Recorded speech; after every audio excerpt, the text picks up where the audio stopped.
तो प्यारे बच्चों, कैसे हैं आप लोग। आशा करता हूं कि आप लोग काफ़ी अच्छे होंगे। आज मैं फिर से आप सभी को अर्थशास्त्र पढ़ाने के लिए आया हूं। अर्थशास्त्र का यह आपका दूसरा क्लास है।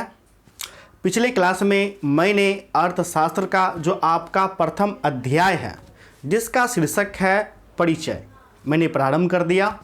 और पहले क्लास में मैंने आप सभी को प्रथम अध्याय के अंतर्गत सेवाएं को काफ़ी अच्छे तरीके से समझाया था। ठीक है, वस्तुओं को मैंने समझाया था, संसाधनों का विनिधान को समझाया था, सामान्य अर्थव्यवस्था को काफ़ी आपको समझा दिया था। ठीक है, इसलिए प्यारे बच्चों, आज मैं आप सभी को आर्थिक समस्या काफ़ी अच्छे तरीके से समझाने के लिए आया हूँ। ठीक है, तो प्यारे बच्चों चलिए क्लास को प्रारंभ करते हैं। ठीक है, तो कक्षा 12 आपका हो गया, विषय अर्थशास्त्र हो गया, अध्याय 1 परिचय यानी शीर्षक हो गया परिचय, भाग 2 यानी क्लास 2 यानी दूसरा क्लास है। ठीक है, तो सभी बच्चे कॉपी पेन निकाल लीजिए और निकालने के बाद नोट कर लीजिए। ठीक है, सभी बच्चे नोट कर लीजिए। चलिए, तो आज का जो हमारा पॉइंट है आर्थिक समस्या। ठीक है प्यारे बच्चों, काफ़ी अच्छे तरीके से आप सभी को मैं आर्थिक समस्या समझाऊंगा। अध्याय 1 शीर्षक परिचय, परिचय कॉपी में नोट कर लीजिएगा, इसलिए मैं इसे मिटा देता हूं क्योंकि ज़्यादा स्पेस रहेगा तो लिखने में बहुत ज़्यादा सुविधा होगा। क्योंकि आज के क्लास में तो तालिका बनाना है, ठीक है, ग्राफ भी आपको बनाना है यानी वक्र भी आपको बनाना है। ठीक है, चलिए आज का पॉइंट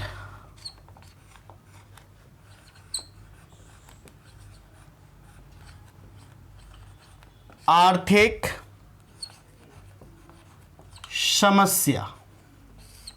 ठीक है,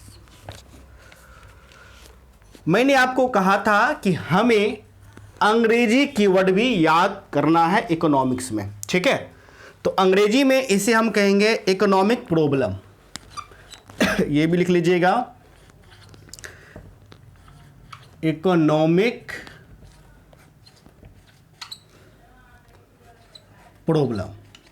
ठीक है, तो प्यारे बच्चों, आर्थिक समस्या काफ़ी ज़्यादा एमबीबीआई पॉइंट है, आपको समझना ही समझना है। नहीं समझिएगा काफ़ी ज़्यादा कठिनाई होगा आगे चल करके, इसलिए आज काफ़ी अच्छे से ध्यान दीजिएगा, ध्यान से पढ़ाई करिएगा। ठीक है, तो आर्थिक क्रिया को समझाने से आर्थिक समस्या को समझाने से पहले मैं आप सभी को बताना चाहूँगा, यदि आपने अभी तक हमारे पेड कोर्स को ज्वाइन नहीं कर रखा है तो आप अवश्य रूप से हमारे पेड कोर्स को ज्वाइन कर लीजिए।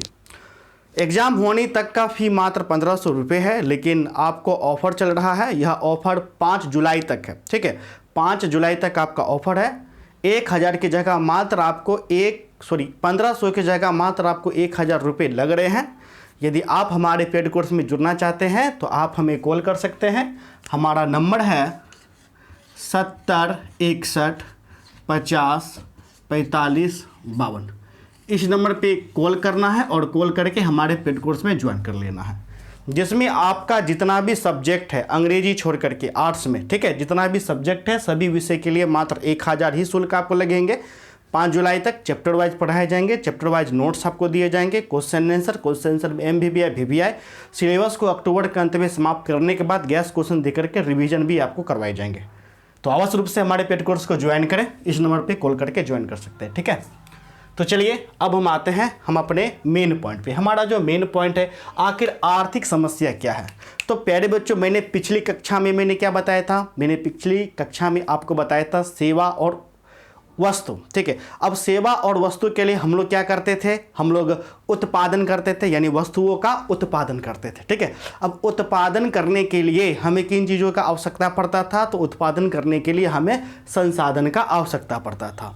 तो मैंने कहा था कि एक जो व्यक्ति विशेष होता है, व्यक्ति विशेष का जो आवश्यकता होता है, आवश्यकता अनंत होता है। क्या होता है, आवश्यकता अनंत, यानी उनका जो मान के चलिए आवश्यकता है, इच्छा है, वह क्या है, अनंत है यानी असीमित है। आवश्यकता क्या है प्यारे बच्चों, असीमित। आप ही देखिएगा आपका जो आवश्यकता है वो क्या है, असीमित है। ठीक है, यानी बहुत ज़्यादा आपका आवश्यकता यानी असीमित है एक प्रकार का, लेकिन आपका हर आवश्यकता तो पूरा हो नहीं पाएगा। अब पूरा हो नहीं पाएगा इसका कारण है, इसका कारण यह है प्यारे बच्चों कि जो संसाधन है वो संसाधन आपका सीमित है। संसाधन क्या है तो प्यारे बच्चों सीमित है। ठीक है, अब जैसे कि मान के चलिए हमें आवश्यकता है गेहूं का, धान का, सब्जी का, ये 3 चीज़ का आवश्यकता है। अब ये तीनों चीज़ तो पूरा हो नहीं पाएगा क्योंकि मेरे पास तो भूमि क्या है, भूमि तो सीमित है। तो उस भूमि पर चाहे तो हम गेहूं लगाएंगे, चाहे तो हम धान लगाएंगे, चाहे तो हम क्या लगाएंगे तो प्यारे बच्चों चाहे तो हम सब्जी लगाएंगे। ठीक है, इन तीनों में से तो कोई एक काम ही हम आपको करेंगे ना। हर आवश्यकता तो पूरा होगा, हर आवश्यकता तो पूरा मेरा नहीं होगा, क्योंकि आवश्यकता असीमित होता है जबकि संसाधन क्या होता है, सीमित होता है। ये बात मैंने पिछली कक्षा में भी आप सभी को मैंने बताया था। ठीक है, अब इसी सीमित आवश्यकता के इस सीमित संसाधन के कारण जो हमारे पास जो संसाधन है वो क्या है, वो आपको सीमित है। तो सीमित संसाधन के ही कारण हम लोग हर आवश्यकता को पूरा नहीं कर पाते हैं। अब पूरा नहीं कर पाएंगे तो ये एक प्रकार का क्या बन जाता है, ये एक प्रकार का समस्या बन जाता है। इसी समस्या का समाधान हम लोग किसमें खोजते हैं, इसी समस्या का समाधान हम लोग आर्थिक समस्या में ही खोजते हैं। किसमें खोजते हैं, आर्थिक समस्या में खोजते हैं। तो प्यारे बच्चों आप लोग समझ गए होंगे कि आर्थिक समस्या क्या होता है। अर्थात जो संसाधन है, संसाधन आपका सीमित होता है और जो मान के चलिए आवश्यकता है, आवश्यकता असीमित होता है। ठीक है, तो संसाधन और आवश्यकता में हम लोग क्या करते हैं, दोनों में तालमेल करते हैं। क्या करते हैं, तालमेल, और तालमेल करने के बाद इसका समाधान करते हैं। तो विशेष करके यह समाधान ही आपको आर्थिक समस्या आपको कहलाता है। ठीक है, अब एग्जाम्पल के तहत मैं आपको बताना चाहूँगा, जैसे एक भूमि है। ठीक है, मैंने कहा उस भूमि पर आप धान भी लगाना चाहते हैं, गेहूं भी लगाना चाहते हैं। ठीक है, अब आपको चुनाव करना पड़ेगा क्योंकि भूमि तो सीमित है आपको। आप या तो गेहूं लगाइएगा या तो मान के चलिए धान लगाइएगा। तो आप दोनों में से आप प्राथमिकता दीजिएगा कि आखिर हम पहले क्या लगाएं, धान लगाएं कि गेहूं लगाएं। ठीक है, तो एक प्रकार का आपको चुनना पड़ जाएगा। क्या पड़ जाएगा तो प्यारे बच्चों चुनना पड़ जाएगा। ठीक है, तो चुनना पड़ जाएगा, इसलिए यह एक प्रकार का कौन सा समस्या हो गया, ये एक प्रकार का चुनाव की समस्या हो गया। हो गया कि नहीं हो गया प्यारे बच्चों, एकदम हो गया। अर्थात हम कह सकते हैं कि आर्थिक समस्या एक प्रकार की चुनाव की भी समस्या है। चुनाव की समस्या है कि नहीं, एकदम प्यारे बच्चों चुनाव की समस्या है। ठीक है, तो इसमें हम लोग क्या करते हैं, हम लोग चुनते हैं, यानी विकल्प बहुत होते हैं। विकल्प क्या होते हैं, विकल्प बहुत होते हैं, उन विकल्प में हमें चुनना पड़ता है। ठीक है, इसलिए यह आपका चुनाव की समस्या भी आपको हो जाता है। तो लैटरली मैंने आपको बता दिया, अब हम कुछ पॉइंट बाय पॉइंट करके इस आर्थिक समस्या को हम लोग देखेंगे, जो कि आप अपने कॉपी में नोट करिएगा। ठीक है, तो प्यारे बच्चों देखिए, आर्थिक जो समस्या है इसका मूल कारण क्या, आवश्यकताएं असीमित होता है। ठीक है, पिछली क्लास में भी मैंने आप सभी को बताया ही था। ठीक है,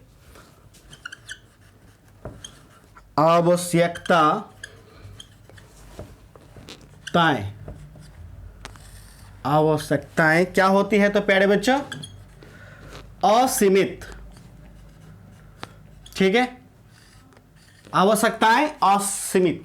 ठीक है, दूसरा पॉइंट, अब ये जो असीमित, जो आवश्यकता असीमित है, अब आवश्यकता को पूरा कौन करेगा, संसाधन। संसाधन तो सीमित होता है, संसाधन क्या होता है, संसाधन तो सीमित होता है, इसलिए समस्या हमको देखने को मिलता है ना। तो दूसरा पॉइंट हो जाएगा साधन सीमित। साधन क्या होती है तो प्यारे बच्चों साधन सीमित, और साधन सीमित होने के ही वजह से हम हर आवश्यकताओं को की पूरा नहीं कर पाते हैं। ठीक है, संसाधन सीमित होने के ही कारण हम संसाधन सीमित होने के ही कारण हम आवश्यकताओं को पूरा नहीं कर पाते।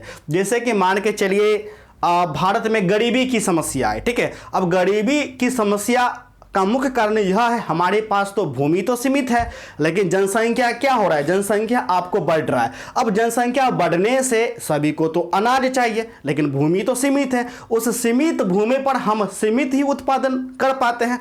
तो एक प्रकार का ये भी आपको क्या बन जाता है, समस्या बन जाता है। कुल मिलाकर के इस आर्थिक समस्या में हम लोग आवश्यकताएं जो असीमित है इसी का तो क्या करते हैं, तो प्रॉपर अध्ययन करते हैं। ठीक है, तो आर्थिक समस्या का समाधान करने के लिए हम लोग क्या करते हैं, ये जो आवश्यकताएं सीमित है और साधन सीमित है, ये जो आवश्यकताएं असीमित है, यानी असीमित आवश्यकता को संसाधन सीमित साधन से हम लोग क्या करते हैं, तालमेल करते। क्या करते हैं, तालमेल। ठीक है, तो इसलिए नेक्स्ट पॉइंट आपका क्या है ना बन जाएगा, आवश्यकता व साधनों के बीच तालमेल।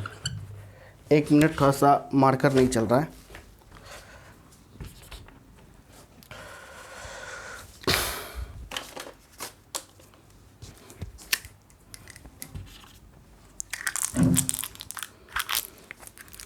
बस रुक जाइए थोड़ा सा, तो गड़बड़ा गया। अरे बाबा, चलिए ब्लू सही लिख देते हैं, ठीक है। तो नेक्स्ट पॉइंट आपका क्या हो जाएगा,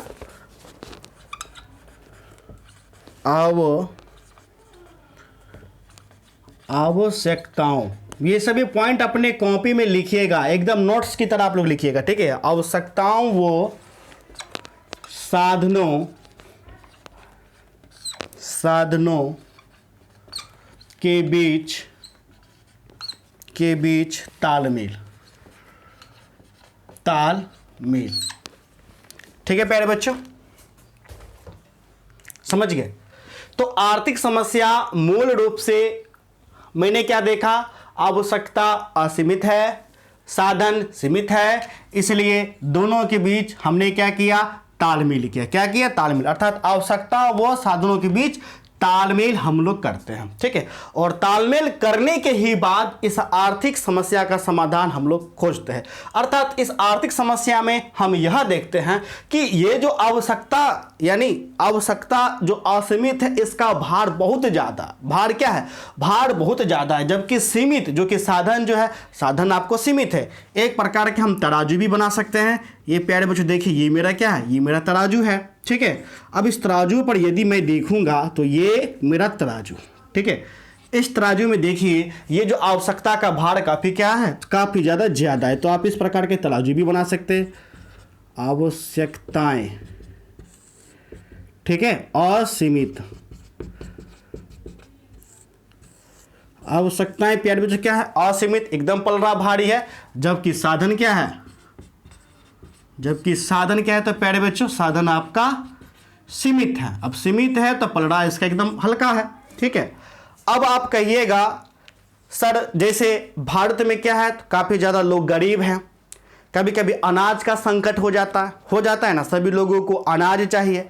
तो यहाँ पर प्रश्न उठता है कि आखिर सरकार जो है सभी को मुफ्त अनाज क्यों नहीं देता है, अनाज का वितरण क्यों नहीं करवा देता है।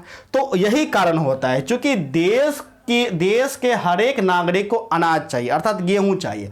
तो आवश्यकता तो बहुत ज़्यादा है, आवश्यकता क्या है, बहुत ज़्यादा है, और लोगों को अनाज के साथ साथ, गेहूं के साथ साथ और भी कुछ चाहिए, जैसे गेहूं, धान, सब्जी उब्जी, ठीक है। तो बहुत ज़्यादा है, लेकिन हमारे पास जो साधन है, साधन जैसे भूमि हो गया, जल हो गया, मशीन हो गया, पूंजी हो गया, वो तो सीमित मात्रा में क्या है, तो वो तो सीमित मात्रा में। तो जितना साधन होगा हम लोग तो उतना ही तो उत्पादन कर पाएंगे, ठीक है। तो इसीलिए हम लोग क्या करते हैं, एक बीच का रास्ता अपनाते हैं और दोनों के बीच तालमेल करते हैं। और तालमेल करने के बाद हम लोग चुनाव करते हैं, क्या करते हैं, चुनाव। और यही चुनाव आगे चल करके आपको क्या कहलाता है, तो आपको चुनाव की समस्या आपको कहलाता है। और चुनाव की भी समस्या में एक प्रकार से हमको चुनना पड़ जाता है। क्या करना पड़ जाता है, तो प्यारे बच्चों चुनना आपको पड़ जाता है, ठीक है। एग्जाम्पल के लिए ये आप है, ठीक है,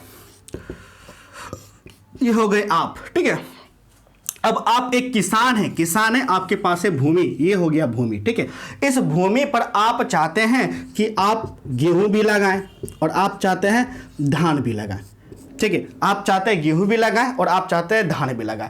तो आपके पास तो समस्या हो गया कि भूमि तो मात्र एक ही है, साधन क्या है, साधन तो एक ही है।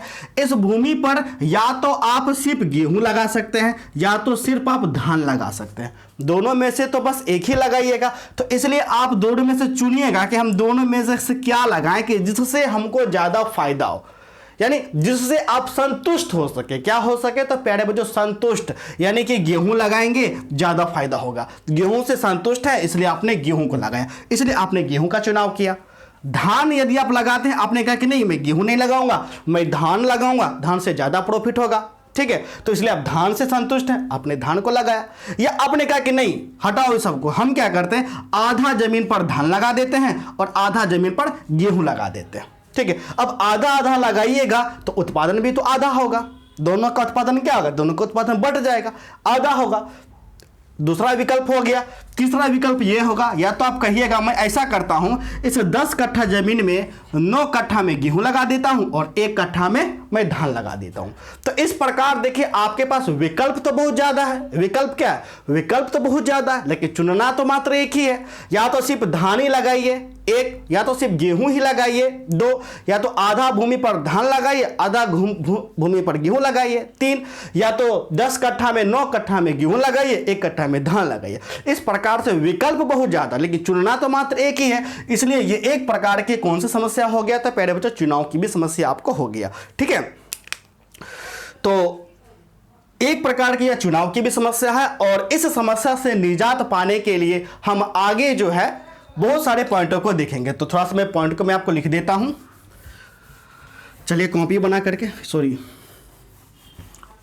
तो यह एक प्रकार का क्या है? तो प्यारे बच्चों चुनाव की समस्या है, ये भी आप लिख ना सकते हैं। ठीक है, यही चुनाव की समस्या कहलाती है, यही चुनाव की समस्या कहलाती है।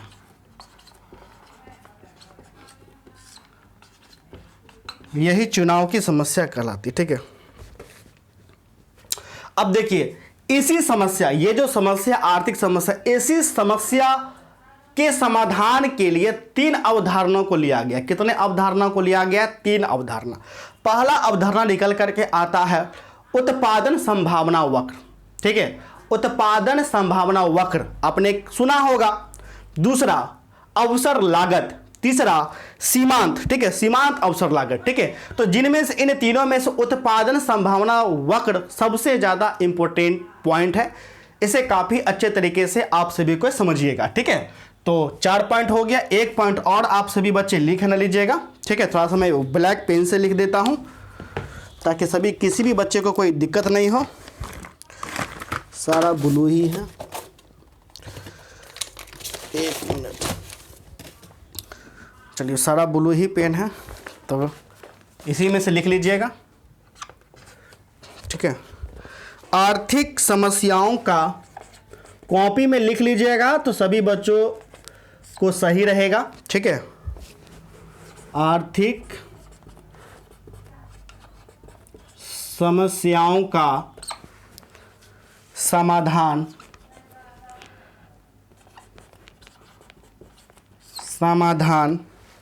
खोजने के लिए निम्न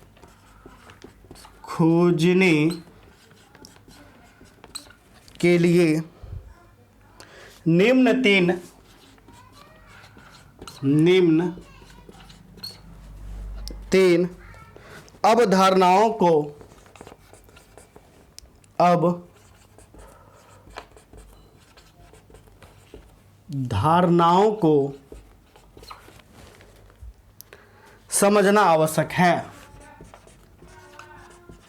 समझना आवश्यक है, ये पॉइंट भी लिख लीजिएगा। ठीक है, आर्थिक समस्याओं का समाधान खोजने के लिए निम्न 3 अवधारणाओं का समझना जरूरी है। सबसे जो पहला आपको अवधारणा चले आता है, साइड सी बात है, उत्पादन संभावना वक्र। ठीक है, उत्पादन संभावना वक्र, सभी बच्चे कॉपी में नोट करके लिख लीजिएगा। ठीक है, अवसर लागत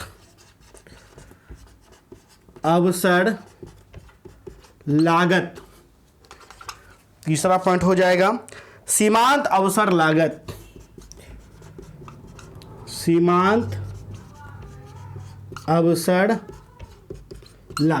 ठीक है।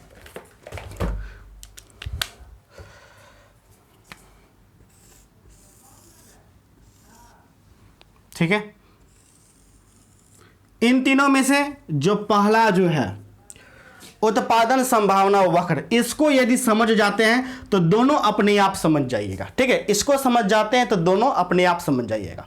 तो आप लोग नोट कर लीजिए, और नोट करने के बाद अब हम जो पॉइंट जो समझेंगे, सबसे पहला पॉइंट समझेंगे उत्पादन संभावना वक्र।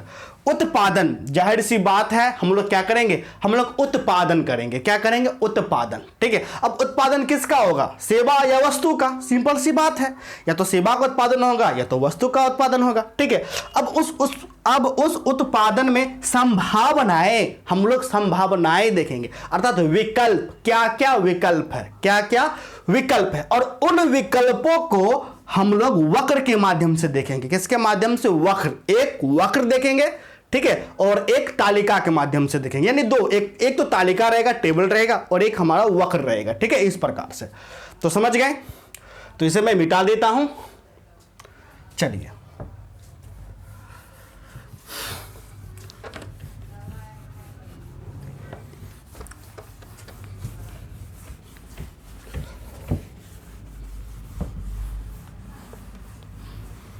और प्यारे बच्चों, इकोनॉमिक्स का जो क्लास टाइम है आपको बुधवार से लेकर के शनिवार तक प्रत्येक दिन, यानी सप्ताह में 4 दिन, ठीक है, बुधवार से गुरुवार तक शाम 3 बजे आपको चलता है। 3 बजे मैं चलाऊंगा, ठीक है, शाम के 3 बजे, बुधवार से लेकर के शनिवार तक, बुध से शनि, ये भी नोट कर लीजिएगा जो नए बच्चे हैं। ठीक है, टाइम भी मैंने लिख दिया।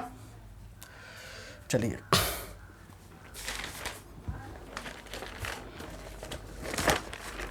एक मिनट थोड़ा सा,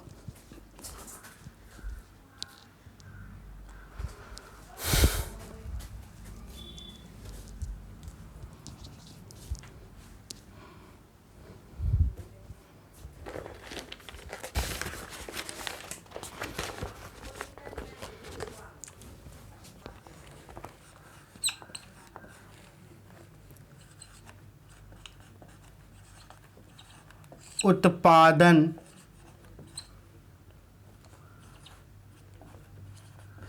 संभावना वक्र। ठीक है, इसको अवश्य रूप से अंग्रेजी में याद कर ही लीजिएगा, क्योंकि हिंदी बड़ा पेचीदा चीज होता है, 75 गुना में रहता है। उत्पादन संभावना वक्र को हम लोग रूपांतरण, ठीक है, रूपांतरण वक्र भी बोलते हैं, इसलिए 2-3 नाम हो जाता है, ज्यादा बेटर होगा अंग्रेजी में भी याद करते हुए आप लोग चलिए। ठीक है, तो उत्पादन संभावना वक्र को अंग्रेजी में हम लोग बोलेंगे प्रोडक्शन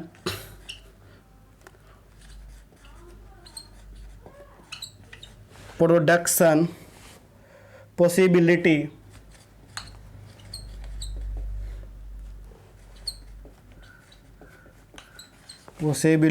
कर्व।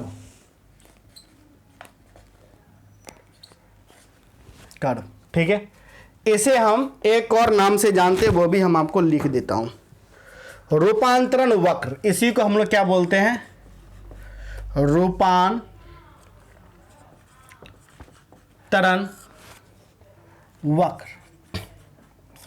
वक्र। ठीक है, अब देखिए, रूपांतरण वक्र, उत्पादन संभावना वक्र कहिए, रूपांतरण वक्र कहिए, बात बराबर है। अंग्रेजी में अवश्य रूप से नाम याद कर लीजिएगा, प्रोडक्शन पॉसिबिलिटी कर्व। शॉर्टकट में हम इसे क्या बोलेंगे, ये भी याद कर लीजिएगा, पीपीसी।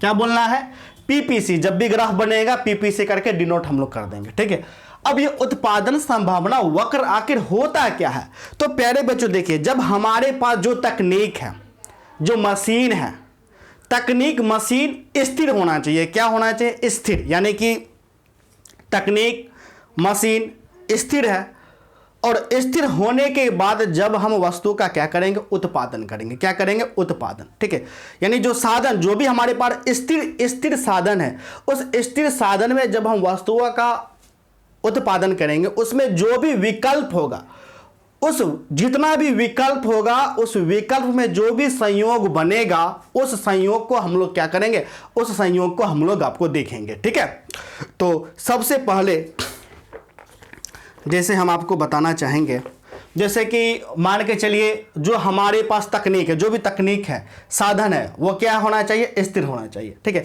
स्थिर होने के बाद मान के चलिए हमें क्या करना है, हमें उत्पादन करना है। अब एग्जाम्पल के तहत मान के चलिए मेरे पास एक संसाधन, जैसे अब उत्पादन करने के लिए संसाधन की आवश्यकता पड़ेगा। उस संसाधन या साधन में मेरे पास एक भूमि है। क्या है तो प्यारे बच्चों, भूमि है। ठीक है, ये मेरे पास भूमि है। अब इस भूमि का प्रयोग हम बहुत चीज़ों में कर सकते हैं। इस भूमि पर चाहे तो हम खेती कर सकते हैं, नंबर 1। इस भूमि पर चाहे तो हम मशीन लगा सकते हैं, यानी फैक्ट्री लगा सकते हैं, नंबर 2। इस भूमि पर चाहे तो हम स्कूल लगा सकते हैं, नंबर 3। इस भूमि पर चाहे तो हम घर बना सकते हैं, नंबर 4। कितना उपयोग होगा? बहुत उपयोग होगा कि नहीं होगा प्यारे बच्चों? बहुत सारा उपयोग होगा। यानी कि इस भूमि यानी जो संसाधन, इसका जो प्रयोग हो रहा है काफी, यानी इस प्रयोग करने के लिए विकल्प बहुत ज्यादा है। जो विकल्प है, विकल्प बहुत ज्यादा है। तो हम लोग क्या करेंगे, जो भी विकल्प आएगा, जो भी संयोग बनेगा, उस संयोग को एक तालिका के माध्यम से देखेंगे। क्या करेंगे? एक तालिका के माध्यम से देखेंगे और उस तालिका को देख करके हम लोग समझेंगे। ठीक है, तो सबसे पहले मैं उत्पादन संभावना वक्र का एक बार मैं आपको क्या कर देता हूं, एक बार मैं आपको डिफिनेशन में आपको लिख देता हूं। ठीक है, जिससे आपको समझने में काफी ज्यादा आसानी हो। ठीक है, तो देखिएगा, आप लोग लिखिएगा, दी गई, ठीक है,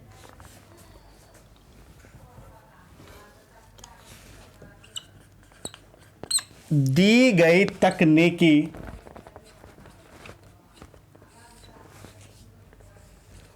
वो उत्पादन के सभी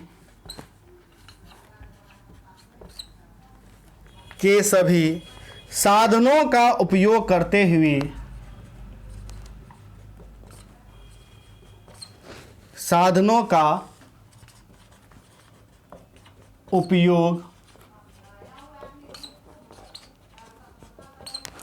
हुए उत्पादन के भिन्न भिन्न, ठीक है, उत्पादन की भिन्न नोट कर लीजिएगा, मात्राओं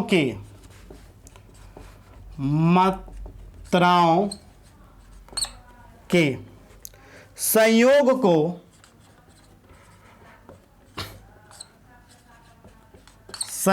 को दर्शाने वाला वक्र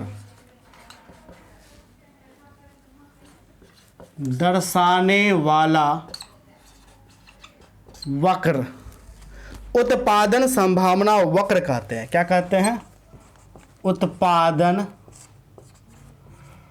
संभावना वक्र कहते हैं। ठीक है, थोड़ा सा देख लीजिए आप। दी गई तकनीक, यानी जो भी आपको तकनीक दिया गया है, नंबर 1, वह उत्पादन के सभी साधन है, जितना भी आपको साधन है, सभी साधन का उपयोग यानी प्रयोग करते हुए उत्पादन की भिन्न भिन्न मात्रा, यानी जो भी मात्रा निकल रहा है, उत्पादन की भिन्न भिन्न मात्रा के संयोग, जो भी संयोग दिखा रहा है, के संयोग को दर्शाने वाला वक्र उत्पादन संभावना वक्र आपको कहलाएगा। ठीक है, एग्जाम्पल के लिए मैं एक संयोग लेता हूं। ठीक है, यहां पर एक मेरा है संयोग हो गया। ठीक है, यहां पर मैं 2 वस्तु मैं लूंगा। ठीक है, एक वस्तु है मेरा गेहूं, इसे माना मैंने x। एक है मेरा धान, इसे माना मैंने y, मैंने मान लिया। ठीक, चलिए, अब मेरा ये तो भूमि है, ये मेरा क्या है? ये मेरा भूमि है। ठीक है, भूमि मेरा है। अब ये भूमि मान के चलते हैं 10 कट्ठा का भूमि। कितने कट्ठा का भूमि है? तो 10 कट्ठा। ठीक है, 10 आंकड़ा ले लेते हैं। अब संयोग देखिए मेरा क्या क्या बनेगा। सबसे जो पहला संयोग बनेगा, यानी संयोग हम इसको करेंगे A। ठीक है, पहला संयोग में हम खाली धान लगाएंगे। क्या लगाएं? खाली धान लगा दिए। धान लगा दिए तो गेहूं कितना लगाएंगे? तो गेहूं तो हम तो 0 लगाएंगे। गेहूं कितना लगेगा प्यारे बच्चों? गेहूं 0। ये मेरा पहला हो गया, यानी पहला काम या तो हम ये करें। दूसरा B, 1 कट्ठा हम क्या लगाएंगे, 1 कट्ठा में गेहूं लगा देते हैं, तो शेष 9 कट्ठा में क्या लगाएंगे, 9 कट्ठा में गेहूं लगाएंगे, सॉरी 9 कट्ठा में धान लगाएंगे। दूसरा संयोग मेरा बना सी। अब 9 कट्ठा में मान के चलिए धान लगा हुआ है, इस 9 में भी तो संयोग मेरा बनेगा ना। इस 9 में मान के चलिए दूसरा संयोग बनेगा कि 2 कट्ठा में फिर हम वस्तु लगाते नहीं, गेहूं लगाए, मैंने मतलब कि दूसरा संयोग मेरा 2 बना। अब जैसे ही 2 बनेगा तो इसमें से 2 9 में से मेरा घट करके क्या हो जाएगा, तो प्यारे बच्चों 7 हो जाएगा। ठीक है, यानी कि 2 कट्ठा पर कुछ और लगाएं, 7 पर कुछ और लगाएं। इसी प्रकार फिर मेरा डी क्या हो जाएगा, डी मेरा हो जाएगा 3 कट्ठा में कुछ और लगाएं, फिर क्या बच गया। ठीक है, अब इस 3 में से हम मान के चलिए घटा दे तो मेरा हो गया 4। ठीक है, 4 मेरा हो गया। अब जो लास्ट जो मेरा संयोग बनता है ई, 4 कट्ठा में कुछ और लगा दिए तो यहाँ 4 में से 4 घटाएंगे तो 0। तो कुल मिलाकर के देखिए मेरा संयोग कितना बना, A B C D E तक मेरा संयोग बना। ठीक है, यानी कितना, देखिए विकल्प कितना है, विकल्प तो आपको बहुत सारा है। विकल्प क्या है, तो प्यारे बच्चों विकल्प आपको बहुत सारा है। अब इसी को हम लोग क्या करेंगे, एक वक्र के माध्यम से आपको प्रस्तुत है ना कर देंगे। ठीक है, अब देखिए एक वक्र को प्रस्तुत कर देंगे, एक वक्र बना लेंगे। अब ये मान के चलिए मेरा हो गया, यहां से मैं वक्र लेता हूं, मेरा हो गया वक्र। ठीक, जो कि 10 तक है, 2 4 6 8 9 10, 4 तक है, 1 2 3 4, सॉरी हल्का और आगे 4 तक मेरा है ना हो गया। ठीक है, हालांकि ये थोड़ा सा सटेगा। ठीक है,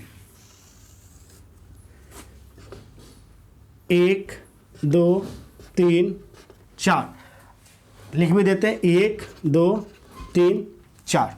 ठीक है, अब हम इस पर देखिए, x मेरा 0, y मेरा 10, पहला संयोग यानी ये मेरा हो गया a।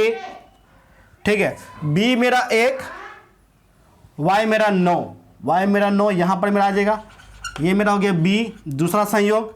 c x मेरा 2, y मेरा 7 और y मेरा यहाँ पर 7। ठीक है, c मेरा हो गया। d है 3 पे 4, 3 इधर तो 4 यहाँ, d हो गया इमें 4 पर 0, 4 पर 0 ई हो गया। तो इस प्रकार से देखिए मेरा जो संयोग है वो इस प्रकार से बनेगा, बनेगा कि नहीं बनेगा। इसका जो तालिका जो वक्र है वो प्यारे बच्चों इस प्रकार से बन रहा है। ठीक है, अब ये जो ढाल जो है वो किस प्रकार से ढाल है, तो प्यारे बच्चों ऋणात्मक। ठीक है, ऋणात्मक ढाल है। ऋणात्मक ढाल कैसे है, तो प्यारे बच्चों ऊपर से लेकर के नीचे तक गिर रही है, यानी ऊपर से नीचे की ओर आपको जो गिर रही है, इसलिए यह आपको जो ढाल जो हो जाता है यह आपको कौन सा ढाल है ना हो जाता है, तो प्यारे बच्चों ऋणात्मक ढाल आपको हो जाता है। तो उत्पादन संभावना वक्र में हम लोग हर उत्पादन का संभावनाएं देख रहे हैं। हम क्या देख रहे हैं, तो हम प्यारे बच्चों संभावना को देख रहे हैं। और इस संभावना को हम एक तो तालिका के माध्यम से, ये मेरा हो गया, और ये मेरा वक्र के माध्यम से आपको हो गया। यदि उत्पादन संभावना वक्र आपको आए तो इस प्रकार से तालिका और आपको क्या कर देना है, तो वक्र आपको प्यारे बच्चों बना देना है। ठीक है, अब ढाल से हमको याद आया कि आपको ढाल भी जानना बहुत ज़्यादा जरूरी हो जाता है कि नदोत्तर ढाल क्या हो जाता है, ऋणात्मक ढाल, सकारात्मक ढाल। इस प्रकार से ढाल को भी आपको समझना काफ़ी ज़्यादा महत्व, ये आप काफ़ी ज़्यादा इंपॉर्टेंट आपको है ना हो जाता है। ठीक है, तो थोड़ा सा मान के चलिए ये आप नोट करके लिख है ना लीजिए। ठीक है, नोट है ना कर ना लीजिए। तो अब मैं आपको ढाल पढ़ाता हूँ, या फिर स्क्रीनशॉट आप ले लीजिए। ठीक है, चलिए ठीक है।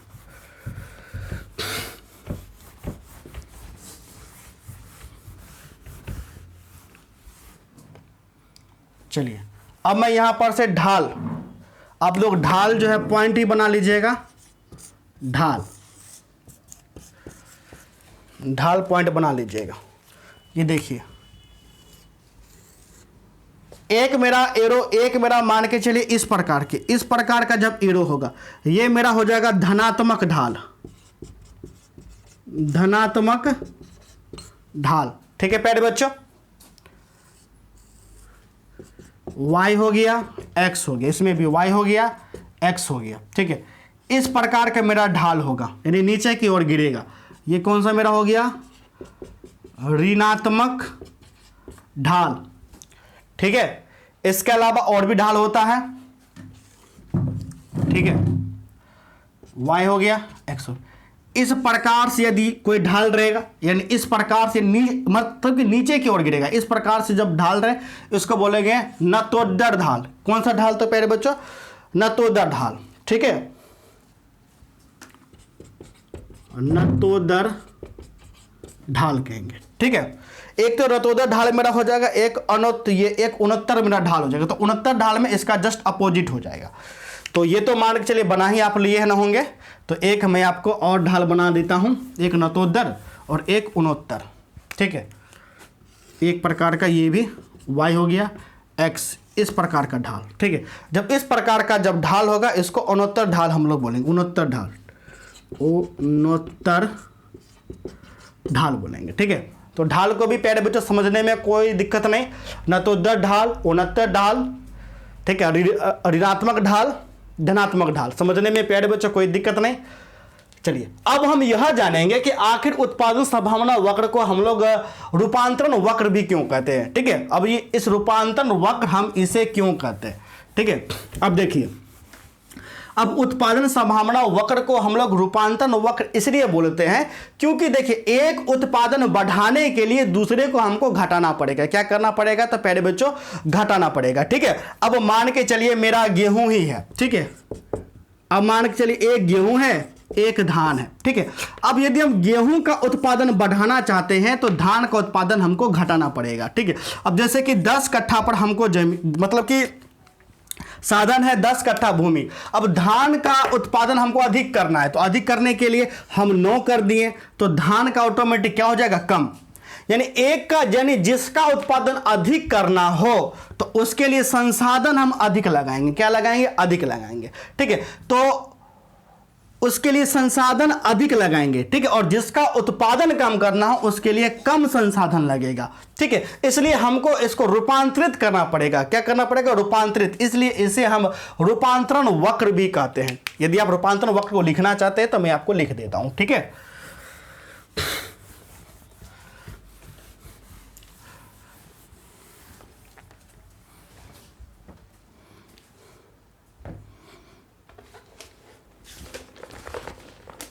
देखिए, ये भी नोट करके लिखिए या लिख लीजिए।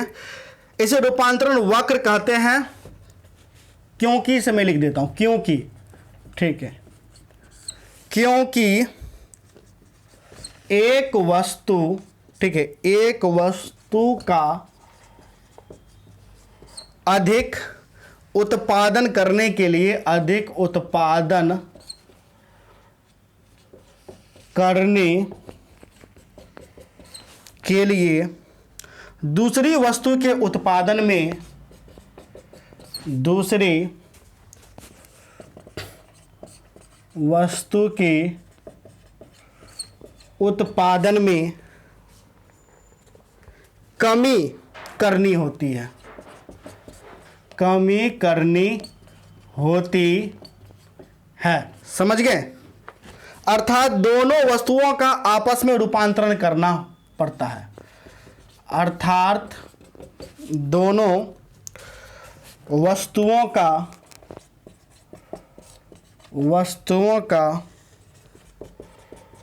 आपस में रूपांतरण होता है। ठीक है, तो प्यारे बच्चों, रूपांतर वक्र हम इसलिए कहते हैं क्योंकि एक वस्तु का अधिक उत्पादन करने के लिए दूसरे में कमी करना पड़ता है। ठीक है, इसलिए इसे हम रूपांतरण वक्र भी कहते हैं। अब आपको चले आ जाता है अवसर लागत। ठीक है, एक आपका हो गया अवसर लागत और सीमांत अवसर लागत। तो प्यारे बच्चों, नेक्स्ट क्लास में मैं आपको अवसर लागत और सीमांत अवसर लागत को समझा दूंगा। ठीक है, यदि आपको मेरी क्लास अच्छा लगे तो आप चैनल को सब्सक्राइब कर सकते हैं, बेल आइकन को दबा सकते हैं। और ये जो क्लास है बुधवार से लेकर के शनिवार तक प्रत्येक दिन शाम 3 बजे होगा। ठीक है, शाम 3 बजे आपको होता है। कम से कम ये जो क्लास है हमेशा आधा घंटा से ऊपर का ही क्लास आपको प्रत्येक दिन आपको चलेगा, कभी 30, 35, 45 जो भी हो। ठीक है, तो यदि आपने अभी तक हमारे पेड कोर्स को ज्वाइन नहीं किए हैं तो आप अवश्य रूप से पेड कोर्स को भी ज्वाइन कर लीजिए। सारा PDF फाइल आपको दिया जाएगा, क्वेश्चन आंसर कराया जाएगा। क्वेश्चन आंसर में MBBI VBI चिन्हित रहेगा। सिलेबस को अक्टूबर के अंत में समाप्त करके गैस क्वेश्चन देकर के रिवीजन भी करवाया जाएगा। गैस क्वेश्चन हमारा 100% आपको टकराता है, उस समय गैस क्वेश्चन चार्जेबल आपको रहता है। तो हालांकि अभी आपको ऑफर चल रहा है, मात्र 1500 लग रहे थे। ठीक है, लेकिन अभी आपको 1000 ही आपको लग रहा है। वो भी 1000 एक विषय के लिए नहीं है, आपको चारों विषय के लिए, अंग्रेजी छोड़ करके। ठीक है, अंग्रेजी छोड़ करके आपका जितना भी जो भी विषय, चाहे Hindi, history, geography, political science, जो भी साइकोलॉजी, होम साइंस, जो भी विषय है, तो उसके लिए मात्र 1000 देना पड़ेगा। ये 1000 रुपये एग्जाम होने तक वैलिड आपको होगा। तो जुड़ना चाहते हैं तो कॉल कर सकते हैं 70 61 50 45 52। ठीक है, धन्यवाद।